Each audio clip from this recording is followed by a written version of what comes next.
Hello guys, and welcome back to my life. Yes, I am still alive, and I haven't decided to stop recording or anything.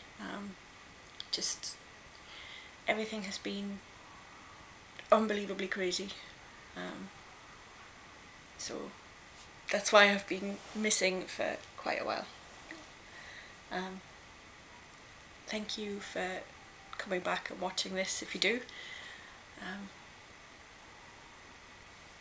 Yeah, I'm really grateful for anyone who's willing to listen. So, okay, so what has happened since I last recorded? If I remember rightly, the last time I recorded, I was sat in the garden of our holiday home in Cornwall. So we had a lovely holiday in Cornwall. The sun was shining, but for the most part it wasn't too hot. I did get a little bit of heat stroke one day, but not too badly. I did recover. We had a couple of lovely days out. Mostly I just sat and enjoyed the sunshine and the lovely view and did a fair bit of knitting. And enjoyed the company of Stephen and his folks. So then we came back, and that's where all the excitement starts. So the very first time that we went to Cornwall, all four of us, Stephen and his parents, we decided that on the way back we would visit a place called Oakhampton Castle, which is in Devon and was on our route home. Only on the way to Oakhampton Castle we were hit by another car. Then it started raining, like proper torrential downpour. So although our car was drivable, the passenger door next to me had been bent out of shape such that the rain was just pouring through onto whoever was sat in the passenger seat. So we did try and stop at Oakhampton Castle and have a look around, but we couldn't see much of it because it was just too wet. In fact, Stephen's parents got their money refunded for the visit because they'd been there just minutes when the heavens opened, and decided that they weren't going to go around, so they were going to go back and sit in the car. And in fact, move the car. Fortunately, it was in a private car park, so nothing technically illegal, because Stephen's dad wasn't insured to drive the car. But as they sat there in it, the rain was so heavy that it was just building up a puddle that was getting dangerously high on the car. So he drove it to the other side of the car park, which confused Stephen and I when we got back, and we couldn't find it. But so we decided this time, as the weather was absolutely glorious, and we hoped it didn't happen, and the car hadn't been crashed, so everything was fine, that we would try again for Oakhampton Castle. And it seemed to work. Stephen spent a lovely couple of hours tramping around up and down the hill there. I took my knitting.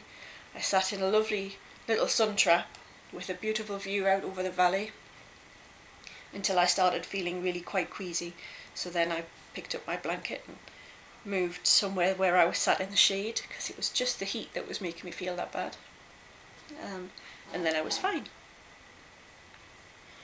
Then we continued our journey on up the M5. As usual, Stephen drives to begin with. We stop, we have lunch, I take over the driving. So I'd been driving for maybe an hour and a half. We're somewhere in the vicinity of Birmingham.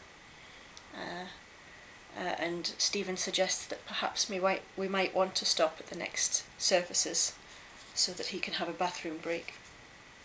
So we do, and I think nothing of it at the time. but he's gone for quite a while. And then when he does come out, he's really not looking very well at all. And he tells us that, yeah, he's not been very well at all, and at the moment he doesn't feel fit to get back in the car. Obviously the car, having been sat in the sun, is now really quite stuffy as well, and really very warm. So I got my blanket back out again, laid it out, sat in the shade for a while till he was feeling a bit better. We got back onto the motorway, onto the motorway, and we drove until the next set of services, and then he had to get out again. And after making use of their facilities in a thoroughly unpleasant fashion, he decided that he couldn't bear getting back in the car again, even if I'd driven the entire rest of the distance home. And it wasn't that far at that point. We were probably less than an hour from home. He just couldn't tolerate being in the car. So every service station, or the majority of service stations on motorways in the UK, have a Travelodge or some sort of really basic hotel facilities there. So his parents booked us into the Travelodge there. I ran a cold bath for Stephen and plonked him in that until he cooled down a wee bit. Because what had happened is he'd got himself sunstroke from climbing up and down the hill at Oakhampton Castle in 25-degree heat. Silly boy. So that made the Saturday that we were coming back from Cornwall a very long day. Once Stephen had cooled himself down, he just went straight to sleep. And then on the Sunday we finished the journey. Then we went to go and see Deadpool 2, which, if you haven't seen it, go and see it, it's hilarious. I'd say at least as good as Deadpool 1. Then on the Monday we were going up to Newcastle.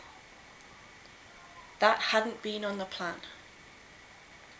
What was supposed to happen on Monday was that Stephen was supposed to go back to work and I was supposed to go to a doctor's appointment at 5 o'clock in the evening. However, complicated stuff's going on with his work, and their main office happens to be in Newcastle, which is obviously where my family live. And things had kicked off with his work, meaning that he was needed up in Newcastle on the Monday.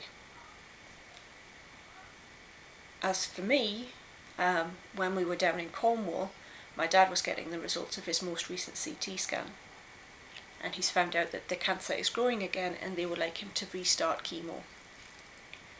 Now there's not anything I can do about that. You know, it's going to happen, but I thought he might feel a bit better if I went up to see him. So Monday morning, as early as I could, I was on the phone to my doctor, rescheduled my appointment so that I could have that in the morning. I couldn't miss it because it was a meds review, and they've had to change some of my medication and then reissue the prescription. And then I was straight on the motorway up to Newcastle, beginning to feel like I live on the motorway. Spent Monday night with my dad, all day Tuesday with my dad until the evening. Then I went to meet Stephen at his hotel. Don't get me wrong, I absolutely love stopping at my dad's, but he lives in a tiny little flat, and I end up sleeping on a fold-out bed. It's not the most comfortable, so if Stephen is being put up in a nice hotel by his, or moderately nice hotel, by his work, then I'm going to take advantage of sleeping in the nice big double bed in the hotel room. Then on Wednesday I had to be back in Sheffield for my pain club, pain management program in the afternoon. So when Stephen went to his work in Newcastle, I went to my dad's, had breakfast with my dad, and then drove back to Sheffield. I didn't plan it this way, but my pain club thing starts at 1:30 in the afternoon, and I pulled into the car park at 29 minutes past 1. Impeccable timing, considering that I started the journey 140 miles away.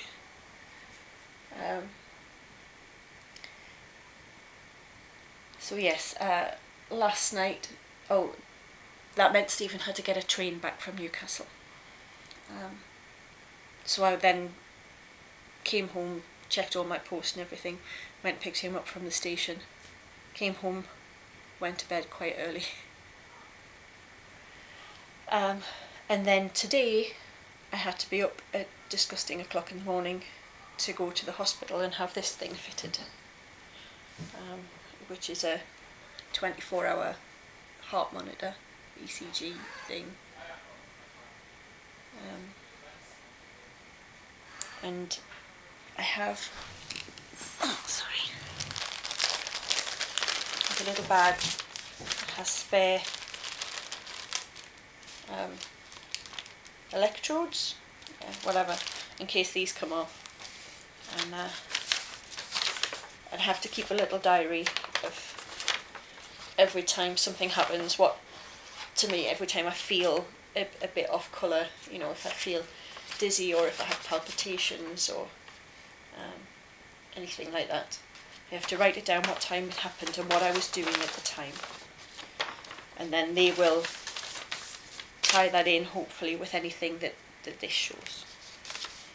I have to go back at 9 o'clock tomorrow morning to have this removed. And then I don't know how long till I get results from that. So yeah, all in all, I've not had the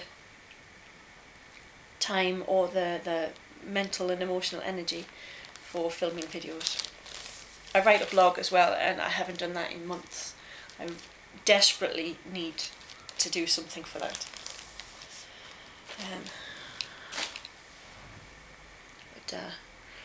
Then I had a little nap on the sofa, and then my friend Becky came round, and now Becky is one of the people who helped me out with sorting all the paperwork necessary for my mandatory reconsideration for PIP. Now, as I said before the holiday, just before I came away, I received a letter saying that the mandatory reconsideration had been declined, and they still didn't think that I deserved the PIP. So now it's going to appeal, which means I have to fill out a form explaining why I think their decision is wrong, and I have to find as much extra evidence as I can get my hands on, which hopefully doing this sort of thing will help with, because one of the problems I have with EDS is that so few doctors have heard of it or know what it is, and when they do know anything about it, they tend to say, well, there's nothing can be done about it. They think that it's just a little bit of pain, inconvenience. And basically I have no written proof of how it affects my life. So if even my doctors don't believe me, don't take me seriously, don't consider that this thing has a great impact on my life, then how on earth is anyone else supposed to believe that? Unless they live with me 24/7 and get to see it.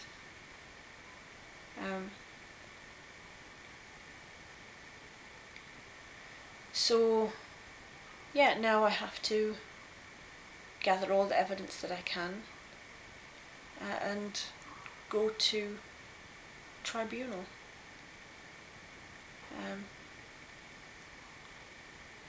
I really don't know how that's going to turn out. I'm hoping that all of these investigations will give me enough evidence to prove medically that my life is affected, and that there are many things that a normal person can do that I simply can't, or that I really struggle with. But otherwise, I don't know how to demonstrate that. I mean, I was told that the assessment for PIP has nothing to do with what diagnoses you have, and is all about how your life is affected. But when I was actually in the assessment, I'd mentioned on my form that I don't currently have a POTS diagnosis, but I do have POTS symptoms. And when I suggested that we talk about that, she said, well, you don't have a diagnosis for that, so we cannot talk about that. Which I thought rather is against the point.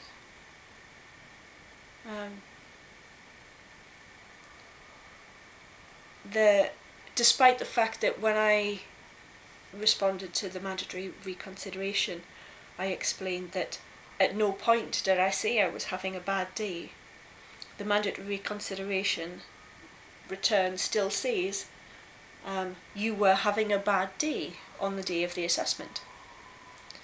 So I really don't know where they've got that from. The movements, exercises, whatever it is, I can't remember what they call them, that the physical assessment that they get you to do, is saying something like, oh, you can move your wrist more than 30 degrees and this is sufficient movement to allow normal functioning.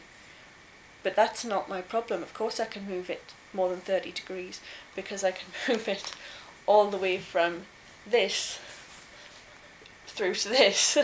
You know? I mean, what's that? 200 degrees? The excessive movement is just as damaging as lack of movement. Getting them to understand that is impossible. So all I can do is hope. But Becky helped me with printing off the form and starting to fill in the form. I need to find myself an advocate, a representative, someone who will come with me to the tribunal. And I don't know who's going to be best for that, but I've not got very long to find them, because of having gone on holiday immediately after the letter arrived, and then up to Newcastle as well. You only have 1 month from the time they write the letter to get back to them. So that only leaves me about another week to get the letter back to them, which means that I've got just a few days really to get all the information and to tell them who my advocate is going to be. So I feel a bit under pressure at the moment, and that's quite stressful.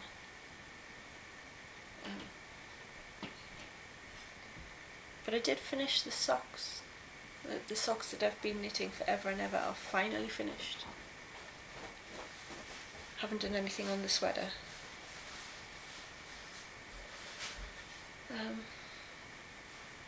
Yeah, so that's what has happened in my life that you've missed out on. So now I have, I can't remember. So when I got back from holiday, my post was a letter from the bank and literally like a sheaf of letters from the NHS with appointment dates. So I have this, obviously, I have an echocardiogram next week. I have a tilt table test next week. I have to have some more bloods taken next week. I have a different type of ECG the week after that. Hello, Kelly. I'm nearly finished talking to the YouTube camera. Kelly has just come in with a big pile of Chinese food. And he's taken my teacup away. I don't know if that means that they're making tea. I'm not having any Chinese food because I've learnt that it basically all contains gluten. Because soy sauce contains gluten.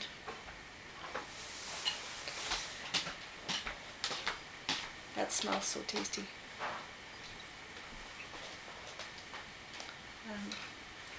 Okay, so these guys want to sit down and have their tea now, so I'm going to say good night and thank you all for watching. Night night.